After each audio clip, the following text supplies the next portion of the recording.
make your heartbeat round like roller coaster. I wanna be a good girl, wanna be a gangster. 'Cause you could be the beauty and I could be the monster. 11 for a perfect weekend. Well, incredible comeback. Welcome to the fucking show.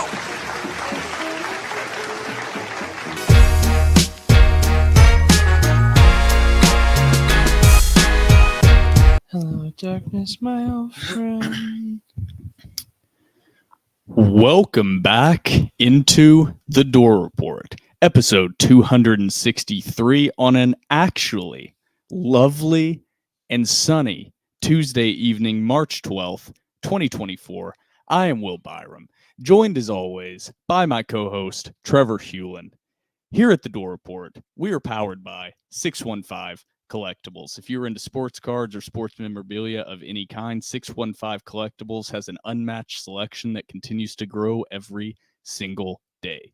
Check them out on eBay. Just search 615 Collectibles and find an unmatched selection of sports cards. Shipping is always fast and free, and 615 Collectibles website is coming soon, summer of 2024, 615collectibles.com. Trevor, I said episode 263. If right now you're looking at Spotify, you're looking at YouTube, there is no episode 262. Why is that, Trevor? So TDR had, and when I say TDR, I mean myself, made a horrible mistake with the audio. So if you guys are wondering and you've been listening for a while, hey, the audio kind of sounded funky starting around Christmas time. I have been using the wrong microphone output since about Christmas time. And last week we recorded, to be honest, it was a banger of an episode. It was an absolute banger. We go back, we check the audio. It was unsalvageable. But a little bit of redemption with the spaces, though, I guess. The spaces did save us. The spaces did save us. Episode 262 was a banger. It was too long and too passionate to re-record.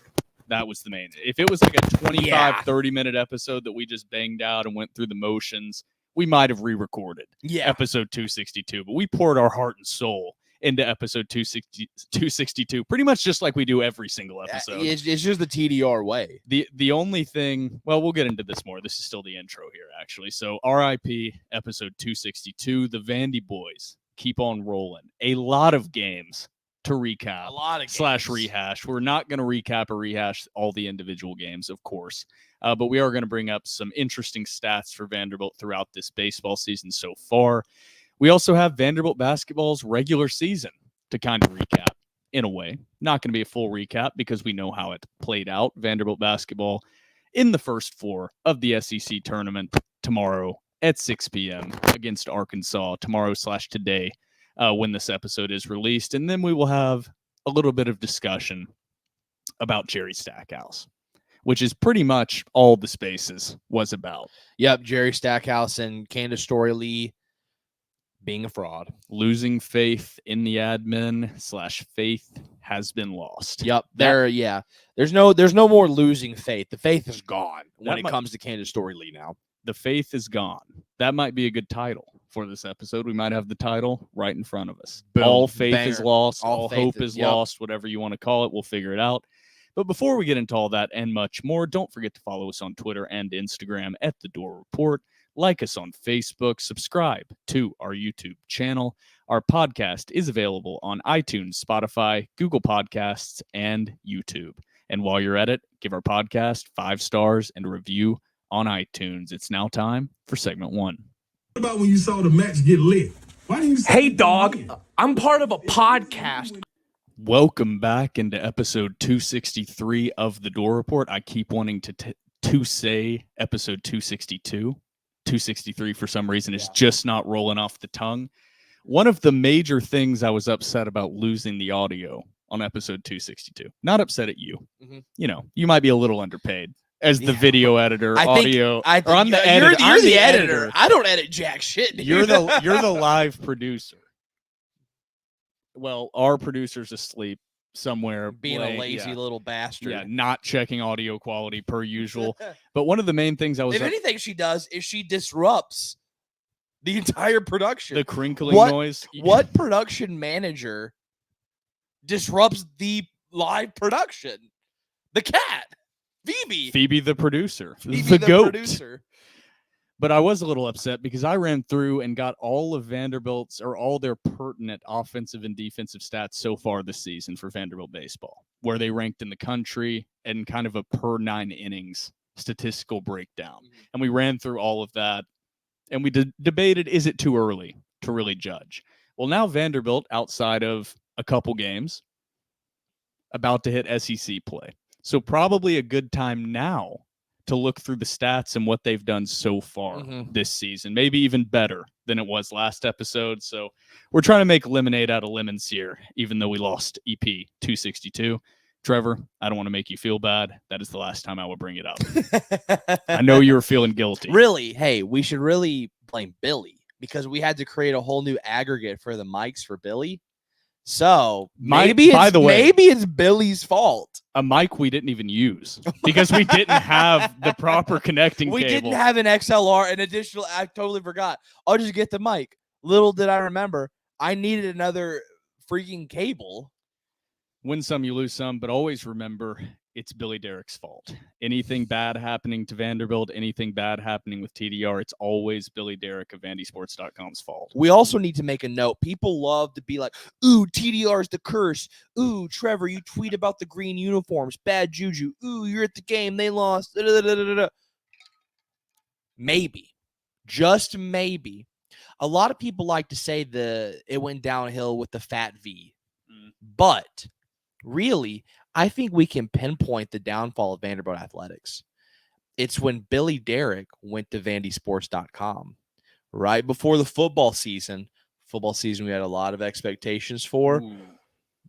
Declined. Basketball season, a season we had a lot of expectations for. Decline. Is it Billy Derek's fault? I was going to say, I thought you were going to reference the fact that Billy is the one that actually started TDR. Oh, no. I was going to say, yes, he is. But since he started TDR, it was at a very low point. And honestly, the trajectory until he left was getting better. Yeah. Things are improving. And then he was an absolute gosh darn traitor. Went over and wanted to work for a real company and not a real media site. Not a fake podcast. Yeah, not a dumb podcast over here. And all of a sudden, Vanderbilt can't win a gosh darn game. You know what they say, dude. Everybody's got a podcast. Everybody's got a podcast. Exactly. But Trevor, let's get into these stats. Vanderbilt baseball currently sitting at 14-3. Coming off a sweep of Illinois State. Since we last recorded the episode that nobody has heard, Vanderbilt beat Eastern Michigan 6-2. Games that have happened since we last released an episode, not since we last recorded. Vanderbilt put up a 20-burger against Indiana State, winning 20-4. Vanderbilt beat Evansville 7-3, and Vanderbilt swept the Astros Classic in Houston, beating Louisville, Houston, and Texas 7-4, 3-1, and 14-11, respectively. Hey, if you're listening to this pod at this current moment, throw the horns up and throw them down. I don't care if you're at your desk, in your cubicle, at a coffee shop, in the bathroom. Horns up, throw those bitches down. That was a big part of the last episode. It was a huge part. That's one thing the Texas I'm hate. mad about that. I'm really mad about because it was a good Texas recap. It's going to be really fun before we get into the rest of these stats. It's going to be really fun to trigger Texas fans. I found that because other SEC fans are going to come on Vanderbilt's side, and they're going to be the outsiders, the new guys coming in. Yeah. And Vanderbilt football is 8-3-1 all time against Texas. They're going to have to win a lot of games against us to match to have a winning record against us. Texas has a lot of making up to do on football end. So until then, remember, Vanderbilt fans, hold that over the Texas Longhorn fan base with all of your might, because it might go away. But for now, we are kings. Yeah. Let's take a brief second to look on. I get it. Football might not be great right now, but let's just imagine right now. It's October 26th, I believe. A crisp fall day. The Longhorns are in town. We're all just having a grand old time in lot 2. Beers are flowing. Darts are ripping. Zins are popping. It's a beautiful day. We all make our way in to the bank. We think, you know what? We don't have a shot in the world, but let's just go out there and have fun. Let's go out there and have fun. It's the first quarter. Okay, Vanderbilt's not getting blown out. Good job, boys. You get to halftime. Hey, they've kept it competitive at the half. They're maybe down 3 points, but you're like, hey, who would have thought this? Vegas sure as hell didn't. Then you get to the fourth quarter, about 5 minutes left. Tie ball game. Vanderbilt has the ball. You're thinking, oh, God, here it comes again. The ever-true Vanderbilt football heartbreak. Vanderbilt goes down. Don't get a touchdown. Kick a field goal. Vanderbilt's up 30-27. 30-27. Texas gets the ball back. About 3 minutes left, and you think, here we go. Arch Manning, Quinn Ewers, whoever the hell they got throwing the ball. It's going to be Quinn Ewers. It's going to be Quinn. You think, here we go. Same old Vanderbilt going to snatch defeat out of the jaws of victory. Now the Vanderbilt gets a 3rd and long. You think, oh, this is interesting. Less than 2 minutes left. Vanderbilt has 2 timeouts left. Texas has 1. 3rd and long. Quinn drops back. You see him. The pocket collapses. Throws it over the middle, trying to get a first down. CJ Taylor jumps the pass. CJ Taylor jumps the pass. CJ Taylor interception. CJ Taylor returns it to the Texas 22-yard line. Slides down. Vanderbilt. He has an open path to the end zone. But hey, he played the smart guy. But smart CJ play. Taylor, being the intelligent player that he is, yes, the door for life that he is, slides yes, down to secure the victory yes, instead of securing individual statistics. Yes, he slides down. Nate Johnson, big Nate Johnson goes, boys, you know what time it is. We got a fat V on our helmet. Let's show him a fat V on the field. Victory formation time, boys. Kneel. Texas timeout. Kneel. Game, blouses, doors win. You look at the young child next to you, Texas Longhorn fan, burnt orange. You go, hey, kid, it's going to be better. Psych. Horns down in a child's face. Look at his dad. His dad says, that's disrespectful. Say, hey, suck it. Horns down, Dad. We head back to lot 2. We drink up the whole place. We head to Chili's on West End. They're like, what the hell? Why are so many people here? We have 2 waiters and 2 waitresses. There's 1 person at the bar. We'll take all the beer you got, Chili's. We drink Chili's dry. Then we head to Dogwood. Chili's, just like always, thoroughly confused why they're so busy. God's earth. Is there an SEC football game going on across the street? What is it? We're understaffed. Chili's drank dry. We make the walk to Midtown. Dogwood, I'm coming for you. We let the dogs out on the field. We're letting the dogs out in Dogwood. We drink that place dry, and then we all Uber home safely because drunk driving is a serious crime. When you're in Tennessee, drive sober, buckle up. Drive sober or get pulled over. Booze it and lose it. Booze it. Oh, dude, they don't still do booze it and lose it anymore. I think that's gone. Yeah. Oh, that was a great tagline. That got a little off track. We're trying to make up for the lost episode. We are making up. This was pretty much all of episode 262. It was just insane rants for an hour and a half, which is why it's so sad it was lost to the ether. But Vanderbilt baseball's overall stats going into today, as of March 12th. Right now, Vanderbilt sits 34th in the country in batting average as a team, hitting .314. In doubles per game, Vanderbilt sits 18th in the country, 2.59 per game, 44 on the season. This is where the offensive stats get a little bit worse. The real power. Vanderbilt is 98th in the country in home runs per game, only hitting 1.18 per game. Tied for 63rd in overall home runs in the country with 20. Vanderbilt has played a few more games than some other teams, but those power numbers are a little bit concerning, I will say, because the top of the country right now is Georgia and Tennessee. And I think Georgia has 48 or 49 team home runs, and Tennessee has about 44. So the top of the line in the country as a whole is sitting at about 40 home runs. Vanderbilt's about half that. Vanderbilt's slugging percentage, 46 in the country, .519. Now stolen bases, Vanderbilt sitting at 7th in the country overall with 43 stolen bases on the season. Per game, Vanderbilt's 9th in the country, 2.53 stolen bases per game. That's it for the offensive stats, Trevor. are you concerned about the bats, or do you just think this is a team that doesn't have home run power and they can make up for that in other aspects? They've been a real small ball team so far. You've seen it with how aggressive they've been on the base pass. Tim Corbin once again revitalizing the Vanderbilt. Safety squeezes has been, I think we've had like 3 or 4 safety squeezes already at this point in the year. The power doesn't concern me, but I do understand how it concerns other people. I think that it is a bright spot that Troy Leneve is really hot right now. Kozel is very hot right now. And you got somebody who might have the most power on the team in Braden Holcomb sitting on the bench. Why he doesn't get more playing time, I don't know. I know that I believe it was Tim Corbin made a reference that he has a lot of growing to do. Yeah, maybe mentally or in his character. That bat doesn't have much more growing to do. That bat is power ready right now. I think too, Davis Diaz has been in a little bit of a slump. Davis Diaz has power whenever he can get going. So there's power. There's not power like we would like, but they have some power. I don't think anybody looked at this ball club going into the season and said this is going to be a power hitting team. That was the one big knock on them, is there's no power on this team. I think Corbin sees that. I think he prepared for that. And I think what you have on this team is I think you have a small ball type team.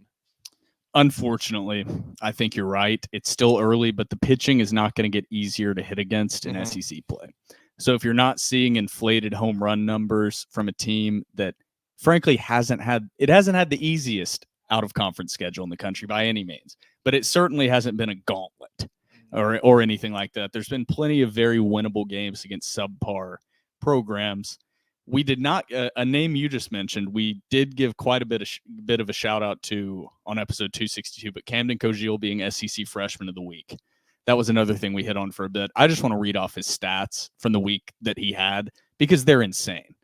Camden Cogiel, I'm going to mispronounce that so many times. I'm not really sure anybody knows that. It's whatever. It's like Issa Wataha. We'll just never learn how to pronounce his name. You know who I'm talking about. 14 hits, led the SEC in RBIs with 11, 3 doubles, 23 total bases, 2 home runs, 14 of 24 at the plate, hitting .583, and he crossed home plate scoring 6 times. It's a decent week. Yeah. Decent week from a freshman. So shout out Camden Cogiel. We won't hit on too many individual guys, but Devin Futrell, I think, needs a shout out for the pitching performance he put on He's Sunday. Been a stud. Full game shutout against Illinois State to close out that series and close out the sweep. Seems to be zoning in and finding his way. This Vanderbilt pitching staff seems to be dialing it in. Let's hit on some pitching stats since we're on that. Vanderbilt on the pitching/defensive side of things, 57th in the country in overall ERA with a 4.32. Walks allowed per 9 innings, 45th in the country, 3.72 walks per 9 innings. Hits allowed per 9 innings, 23rd in the country with 7.38 per 9 innings. And then fielding percentage. Vanderbilt is currently 3rd in the entire country in fielding percentage with a .987. So Vanderbilt defensively, pitching, seems to be dialing it in and becoming what we expected. Yep. And I think that's where Vanderbilt's going to hang their hat this season. And I think, too, shout out to Devin Futrell for that beautiful game. We got to give some love to Bryce Cunningham for this past Saturday against Illinois State. 8 innings, 4 hits, 2 runs, 1 earned run, 11 strikeouts. He was throwing in the upper 90s still going into the 7th and 8th inning. I'm honestly shocked they didn't let him go the full 9, but I respect it. But a beautiful, almost complete game from Bryce Cunningham on Saturday, who seems to be really locking in as well. I think overshadowed a bit by Devin Futrell's I agree, performance. Yeah. I think we'd be talking about that as an individual shout out if Futrell had 11 strikeouts. I mean, good Lord. So Vanderbilt begins SEC play this following weekend. They open up with Auburn, currently sitting at 12-3. It's finally time to learn what this team is made of. I don't think there's really too much evaluation. You're going to learn what every SEC team is made of. But that's where Vanderbilt sits right now, and things look pretty promising overall. I would say outside of power, this team might just have gap power instead of hitting it over the fence power, and they're just going to have to deal with that. But Trevor, are you confident? How are you feeling on a scale of 1 to 10 in confidence? How are the vibes? I'm at about an 8.5 for this baseball team. I feel really, really confident. I'm trying not to get a big head in terms of non-conference play because, once again, SEC baseball is just a different beast. It's the best baseball conference in the nation. A lot of top talent. But I'm very, very excited, and I do have high expectations for what this team can do and what I expect them to do going into conference play. I had to shift my brain here because now that we've talked about the very successful stretch for the Vandy boys, we have to talk Vanderbilt basketball. Last couple games of the regular season, we talked about it incessantly on the spaces. Let's take a TDR cocktail break first. Let's grab a beverage. Everybody out there, grab a beverage, because the stats I'm about to read off from Vanderbilt's regular season as a basketball team are going to make you sad. It's either going to make you sad or make you feel justified, or, like me, both. Your eyes have not deceived you. Vanderbilt basketball is as bad as they appear to be when you're watching them in person or watching them on television. Vanderbilt sucked this whole year. And as a matter of fact, 9-22 with 4 conference wins actually is better than what the stats show. Yeah. So let's take a TDR cocktail break, grab yourself a cold one, and we will be right back.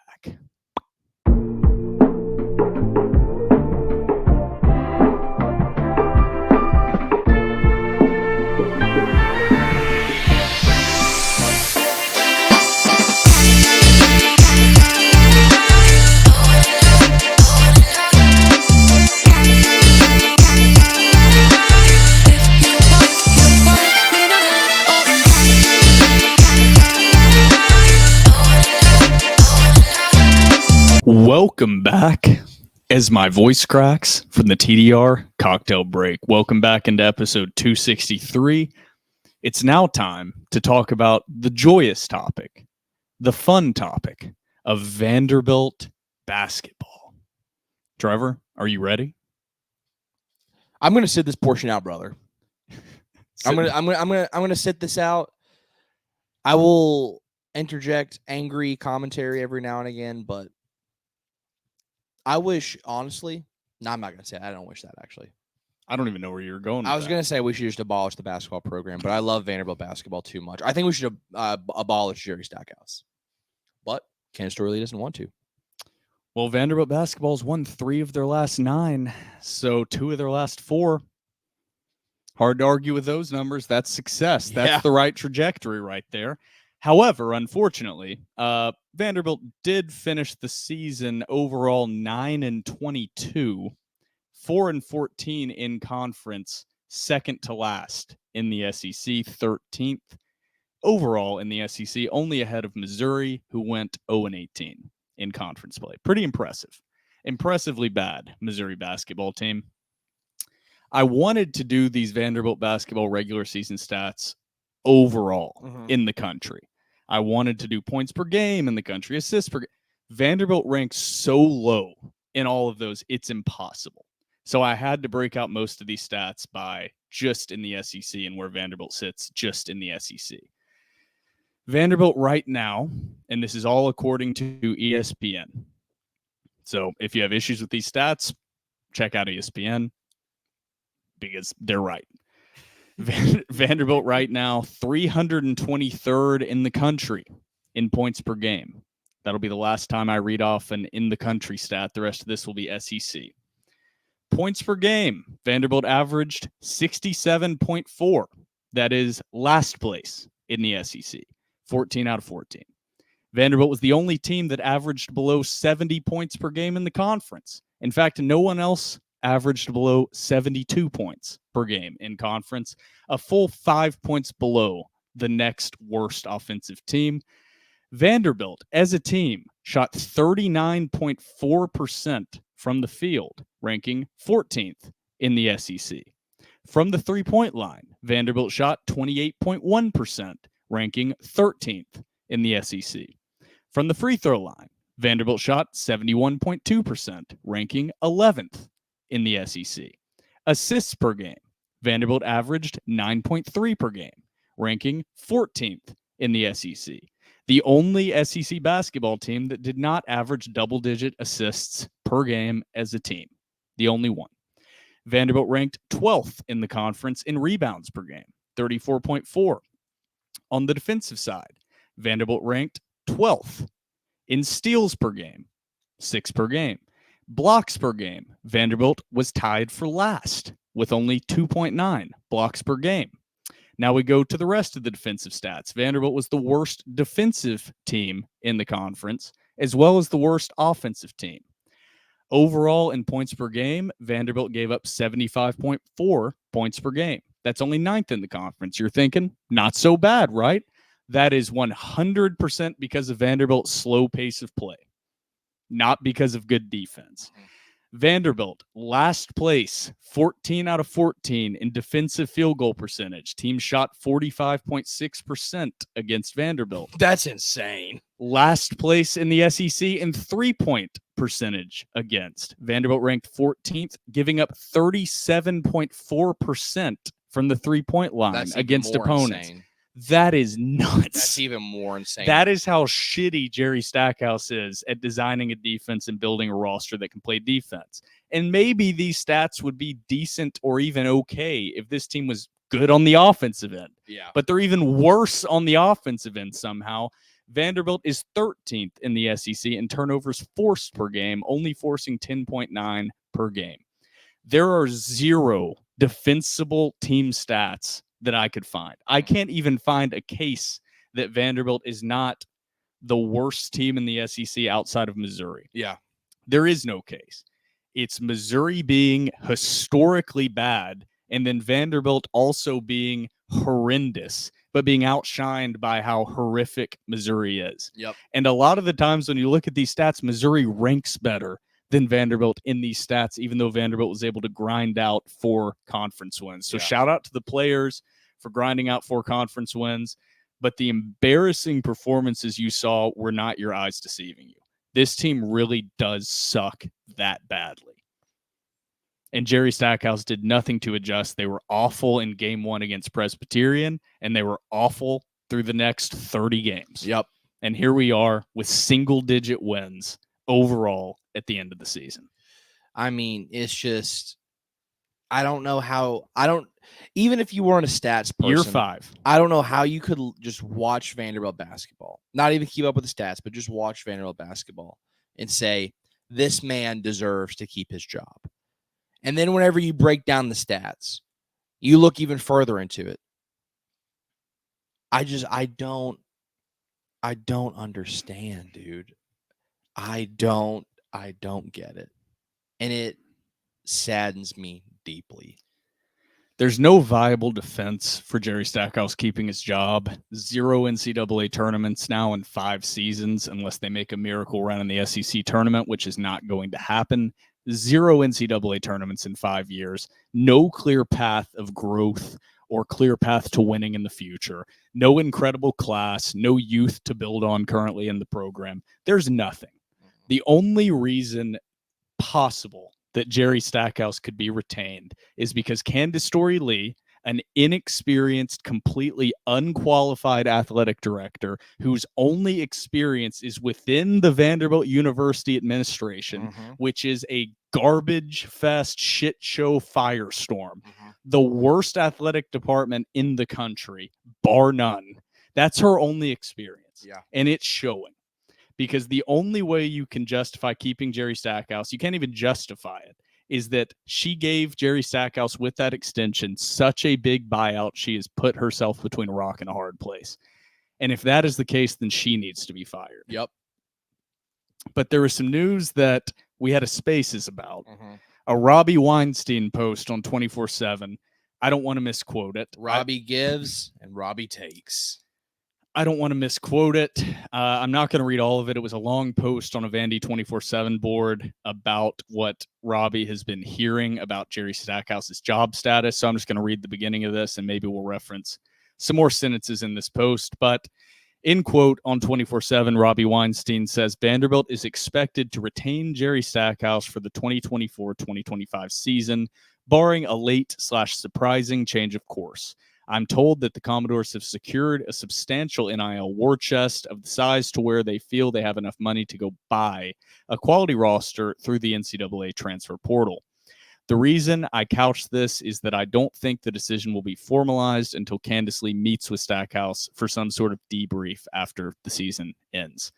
That's the majority of the headline that got everybody riled up. And Robbie actually joined our spaces and said this wasn't any new news or anything that he was reporting. It was just the overall trend that he is seeing from a lot of sources, talking to a lot of people, that he, as of right now, expects Vanderbilt to retain Jerry Stackhouse.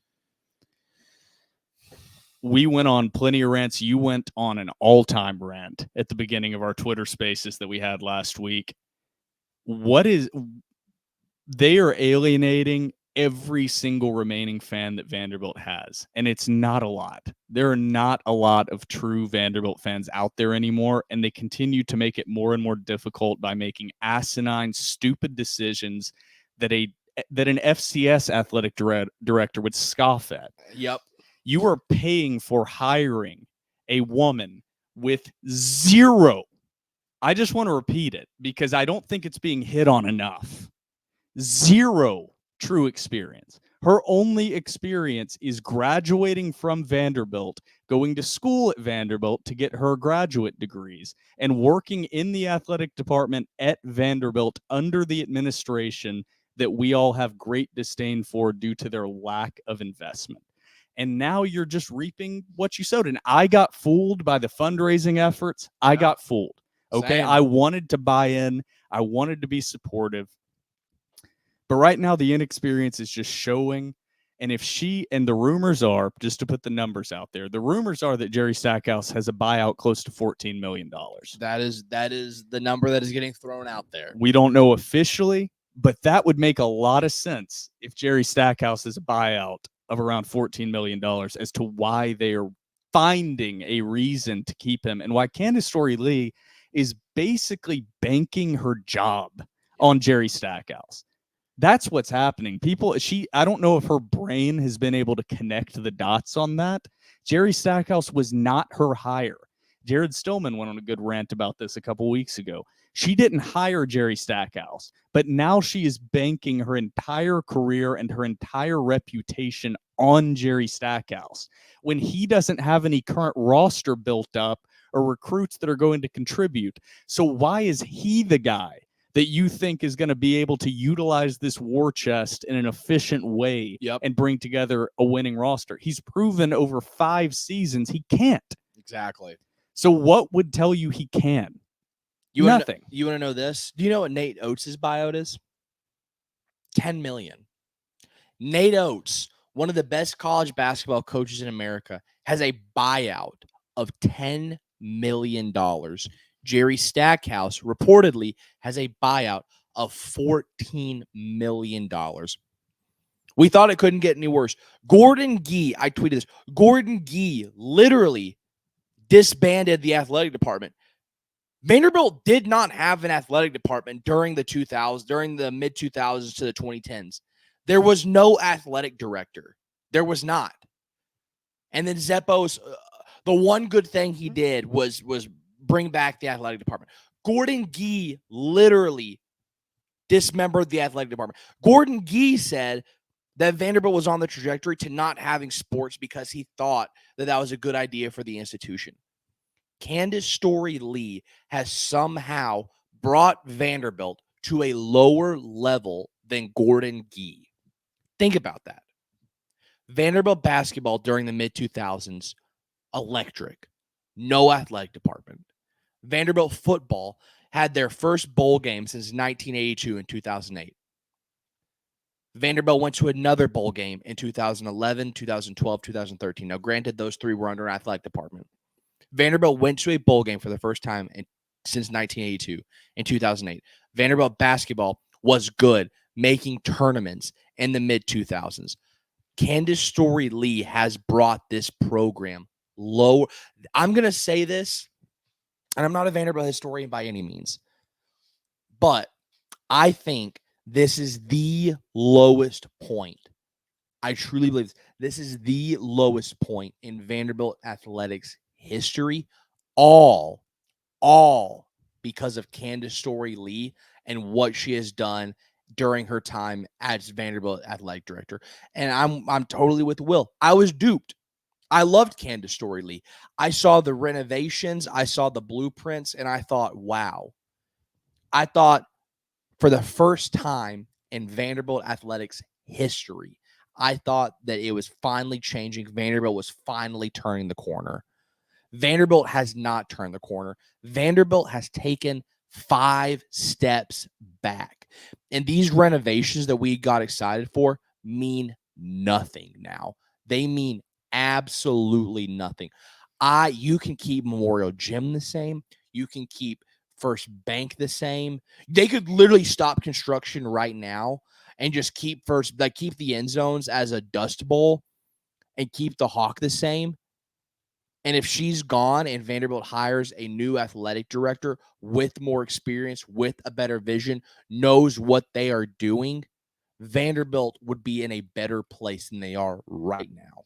I mean, it's hard not to use the comparison and example I think we used last episode, and I definitely used on the spaces, but look at the resume for Candice Storey Lee, and then look at the resume for Danny White, Tennessee's athletic director. The athletic director the Tennessee Volunteers hired around the same time as Candice Storey Lee. Now look at the trajectory of those two athletic departments. Look at Danny White's resume. You can go on Wikipedia and look at it. Previous UCF athletic director. And there is a reason why normally athletic directors have a resume that looks like Danny White's, because you're dealing at a higher level and you're dealing with agents and negotiation. It is, I don't want to believe it, but we have seen it from multiple sources that there is close to a $14 million buyout. I don't know how you get bent over and fucked that hard by an agent and a coach who have zero leverage on an extension. No one else wanted Jerry Stackhouse. Yeah. No one was knocking down the door to get a coach that had never been to an NCAA tournament before. No one. How do you make that mistake? That is fireable. If she has made that mistake, we can't confirm it because it's a private institution. I believe Jerry Stackhouse is being paid in the top 20-ish coaches in the country annually as a salary to begin with. How do you fuck up that badly? Fireable. Yep. There is no excuse. It's just not knowing how to do your job. She's never negotiated a significant contract with a real head coach before. Yep. And she got taken advantage of. She did. She was naive. She was dumb. She was an idiot. And now some of the stuff we're hearing that possibly some of the funds raised for these academic or these stadium renovations budget. They're over budget. They might have to Who would have thought? They might have to be cutting some corners on these renovations because they're over budget and some of the money's not coming in the same way they thought. These are unconfirmed reports. We don't know if this is 100% true. Turns out Tommy McClelland was the primary primary driving force of these funds and of these renovations, of these contracts. And now that he is gone, Candice Storey Lee's just 1,000 feet underwater. Yeah. Derek Grice, do your job. Get some money in here. And the hiring she made after they left make no sense. More inexperience for the most part. And she has no idea what she's doing. So I can just keep repeating that I believe Candice Storey Lee has no idea what she is doing. And she's just winging it at this point. And she's gone into a shell. No public statements. Nothing. And here's the sad part. I'm still holding out hope that Jerry Stackhouse will be let go after this season. I'm still holding out that hope. But the sadder part of this is if he is retained, everybody's saying, what do we do? What kind of spaces, what event are we going to have after he's announced that he's coming back? I just think she's never going to reference it. Yeah. I don't think we're ever going to get an announcement. I just think we're going to hear nothing from Candice Storey Lee. Because she has no idea what she's doing and no idea how much she has alienated the remaining minute fan base that she still has. There are diehard fans that we both know that for some reason are still supporting all Vanderbilt sports, going to a ton of games, that have said, if Jerry Stackhouse is brought back, I'm done. Yeah. I'm just done. We even put out a tweet that said, if Jerry Stackhouse is brought back, TDR is dead. That may have been a bit of I don't think TDR is going to be dead completely. We will still continue on, but only because I know the administration, if things continue trending how they are trending, I know the administration wants us to shut down. Yeah. The only reason we are continuing is because I know that TDR is a thorn in the side of the administration. And they wish that fans did not have a platform they can unite around and voice their hatred towards what they're seeing, voice their displeasure for the decisions being made. That's what TDR is, because guess what? VandySports.com, Vandy 24/7, the Tennessean with Aria, they all have things that Vanderbilt can hold over the heads of their writers and bloggers. They all do. They have press passes. Their salaries are tied to this. They need access to players and coaches and admin. They have to be in there to write their articles. Yep. We don't need that. We have no masters. They have nothing to hold over TDR, so we can be bluntly and brutally honest about what is going on. Yeah. Vanderbilt athletics is a multi-million, tens of million, close to hundreds of millions of dollars operation. Yep. And it is being mismanaged by somebody I wouldn't trust to run a fucking Taco Bell, to be honest.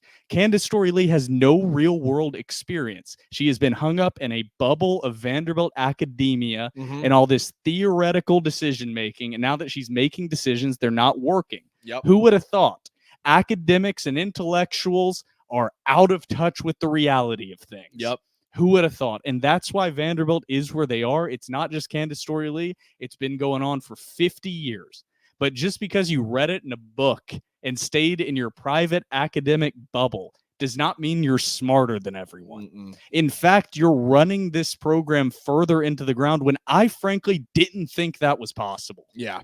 And here's the thing. And like you said, you can have your graduate degrees. You can have your prestigious office at Vanderbilt. For those that are in Kirkland, Deermeyer, you can have your wonderful office in Kirkland. At least Deermeyer's got other stuff going on. Hey, screw Deermeyer too. He's just as bad as Zeppos. We got punked on him too. He came into Clark Lee's office. He wanted to learn about football. He doesn't give a shit about sports. And that's a fact.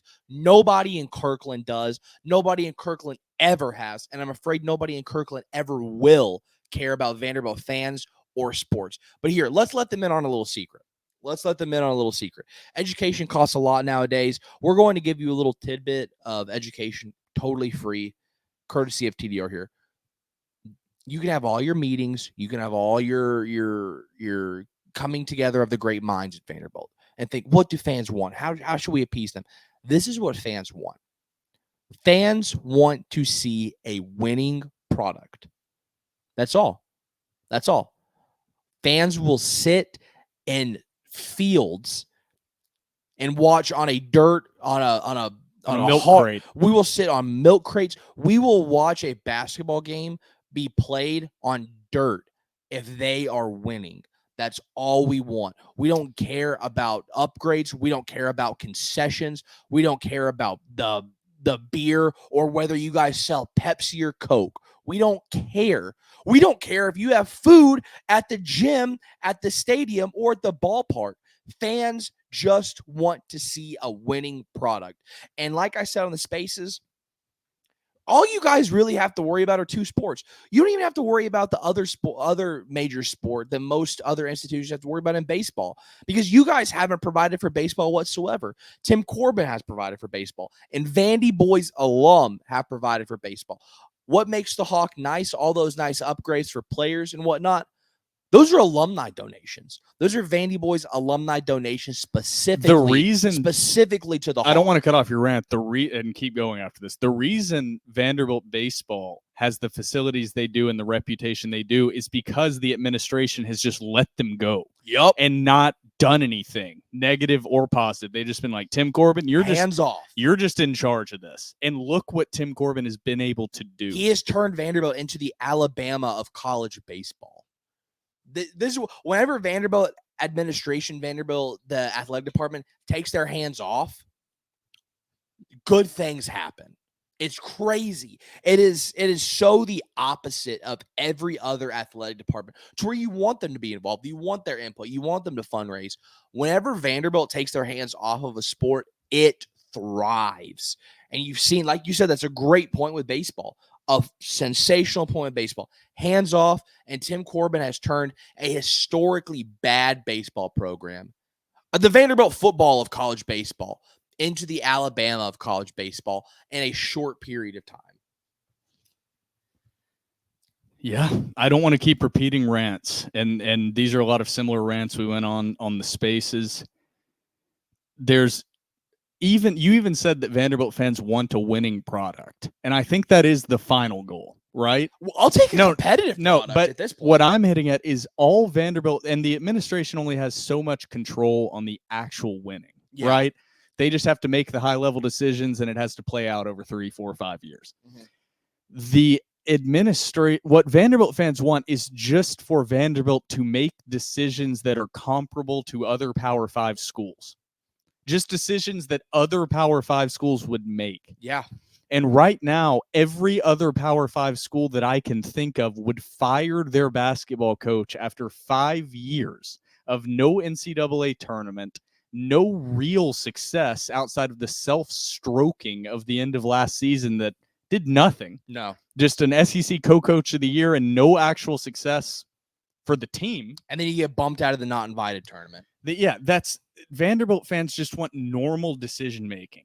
Upgrade facilities like every other SEC program does. Hire coaches that are competent like every other SEC program does. Hire an athletic director that has previous AD experience or at least previous experience in another successful athletic department like every single other SEC team does. You collect the same goddamn check as every other SEC school. You continue to misallocate it and make irreparable dumb decisions. I don't even have words for it anymore, because if it was any type of normal company, Candice Storey Lee would have been replaced yesterday. Yep. But because it's a private institution in college athletics, all of a sudden there's more leeway to be a failure and to be a loser. And if you're supporting Jerry Stackhouse, if you're supporting what you've seen this season, then you're just a loser. Yeah. It's fine. Just come out, CEO Harvey, just say you're a loser. Just say you're fine with losing. That's it. As long as you admit that, then we can have a rational conversation. If you just are fine with Vanderbilt, best case being, 10 and 8 in the SEC on the best possible season, but a majority of SEC basketball seasons, you're winning 3-4 conference games and not even sniffing the NCAA tournament. If you're good with that, fine. Okay, then you're a fucking loser. Yep. And anyone supporting Jerry Stackhouse has a loser's mentality, and every single day the standards degrade. Do you think Vanderbilt football got to where it is now and got to where it was under Derek Mason, got to where it was underneath Bobby Johnson prior to 2008, from people being too passionate and calling out bad decisions too often? It got there due to apathy and a repeated cycle of bad decisions that compounded and compounded and compounded. And now 50 years of bad decisions have resulted in Vanderbilt football being a joke. We're about 10 years into those decisions for Vanderbilt basketball. There's not too long to go as things move even quicker in the modern internet era. People forget about history a lot quicker. Yep. Vanderbilt is one more bad decision away from Vanderbilt basketball being synonymous with failure, and synonymous with losing, and synonymous with Vanderbilt football, and being equated on the same level. And you're right there. You have to make the right decision now, because if you don't, the coaches that want this job right now, including Bucky from Samford, he's going to be gone. Yep. He's going to get a better job, a better offer. If you keep dragging your feet, Vanderbilt is only going to become a less desirable job the longer you let Jerry Stackhouse be the coach. Yep. The fan base is going to continue to get smaller. The environment inside of Memorial is going to continue to deteriorate. The NBA players that are produced, the fun talent, the players' connection to fans, the fans' connections to players, that's going to continue to deteriorate just because you're allowing a coach to keep a job that the fans hate, the donors hate, the local media dislikes. I don't get why you're banking your career on this guy. Just fire him and figure out the finances. That's my opinion. I'm hoping it still happens after the season. I'm hoping a lot of this is a psyop. I don't think it is anymore. Yeah. And here's the thing. $14 million to us is a lot of money. It definitely $14 million to That's a lot of money to anyone. That's even Jerry Stackhouse. I will say though, $14 million to Vanderbilt University is not a lot. Let's not get hung up on this $14 million. I totally get it, getting hung up on it as to being an outrageous buyout. Outrageous. But collecting $14 million in terms of Vanderbilt University, that is chump change. That is nothing to them. They could, I bet you everything I own. They could spend that $14 million and it probably wouldn't even really show up in the budget. That means nothing to them. And the fact that they continue to hamper on this, and it doesn't take the fact that this isn't a lot of money to Vanderbilt doesn't take away from the fact that that's still an incredibly ridiculous buyout. But her pitter-pattering around the fact, $14 million, get the money. Just get the money. You have the donors. You have the boosters. You have the funds. $50 million from the SEC every year. $50 million. And that's just the SEC revenue just distribution. The SEC. That's not any of the other stuff. That's just SEC revenue distribution for the TV contract. Ridiculous that you are allowing this to be a hang-up. If they continue down this path, then they're not then maybe they'll wake up because they'll stop receiving the SEC revenue check after they're kicked out. Yeah, that's something that we don't talk about. And historically, I've hated the idea that Vanderbilt's going to get kicked out of the SEC because they're a founding member. The SEC needs Vanderbilt for being a private institution. But that changes. That is going to change. I'm telling you, that's going to change with realignment. That is going to change with NIL. That is going to change with TV deals. The TV deals aren't going to start signing. I'll tell you what, Vanderbilt, I'll let you on a little secret. TV deals in the near future aren't going to sign with conferences. They're going to sign with schools. Yep. They're going to sign with schools. CBS, ESPN, Fox, ABC, NBC, they're not signing with the SEC no more. They are going to sign with schools. And we are going to get bumped to My TV 30. That's what's going to happen. Jefferson Pilot. We're going to get bumped to freaking Jefferson Pilot. Is it the Jackson Pilot or Jefferson? Jefferson, Pilot? I believe. Pilot. That's where it's headed. So we've complained. We will keep. We're going to go to where we're not going to get on TV, and we're just going to have to listen to the fucking radio call on the app. We're going to move back to like 2007. We are. We are going to regress to where you cannot watch it's sad watching an administration that claims to be passionate. And I'll close it with this because we'll continue to do these episodes. It's sad to see people that think supporting Vanderbilt means being happy with every decision they make and blindly supporting every decision they make. That's not being a fan of something. That's not loving something. Just accepting, you're making another stupid decision? Great. Let's keep doing it. Like, you have to push back. That's what bothers me so much about some of these accounts that are mouthpieces for the university. There's no critical thinking. There's no self-decision making. It's Vanderbilt. I'm going to clap like an idiot. Yep. And that's where don't do that for any other aspect. We don't do that for the United States of America. People, for the most part, criticize America because they love America and they want to see it get better. People criticize their friends because they love their friends and they want to see their friends get better. That's just life. You know what I mean? I don't understand it. I don't understand it. You have a bunch of people being paid, and everyone keep in mind, because I said I was going to close it out, but I will soon. Keep the pressure going, whatever it is, social media, emails, calls, reaching out to underlying admin. Don't be disrespectful to underlying employees in the Vanderbilt athletic department, because they're probably not the ones making the decision, but keep the pressure going. Make their jobs annoying. Yep. Keep it up. Keep tagging Vanderbilt AD at Vandy AD on Twitter. Yep. We love to see it because we don't have much recourse otherwise. No. So keep up the pressure, because you have to have there has to be some recognition that you are going against 95% of your supporters by bringing this guy back. 615-322-GOLD. Tell him you're not buying basketball tickets anymore as long as he's there. Don't like Will said. Those people are just working the phone lines. Don't be mad at them. Don't be disrespectful to them. Let them know, hey, I'm not getting basketball tickets. Hell, I tell you what, I might not get football tickets. Hell, actually, I take it back. Be disrespectful. Get them angry. Don't be direct, but be like, this fucking pisses me off. Yeah, this is the let them know how dumbest you thing feel. I've ever seen. This is the dumbest athletic department in the country. Yep. If you're working for this athletic department, you are apathetic to idiocy. Mm-hmm. Let them know that. Bring it up. They have meetings. There has to be some way for fans to voice their opinion, because right now I don't even know who they're catering to. Well, I'll tell you what, too. They're catering to no one. Go to vanderbilt.edu. Candice Storey Lee's email is private for some reason. I tell you what, the rest of those high-arcing athletic department members, their emails aren't private. Their emails are open on the website, vanderbilt.edu. Go find their emails. Go find Derek Grice's email. Go find whoever's email.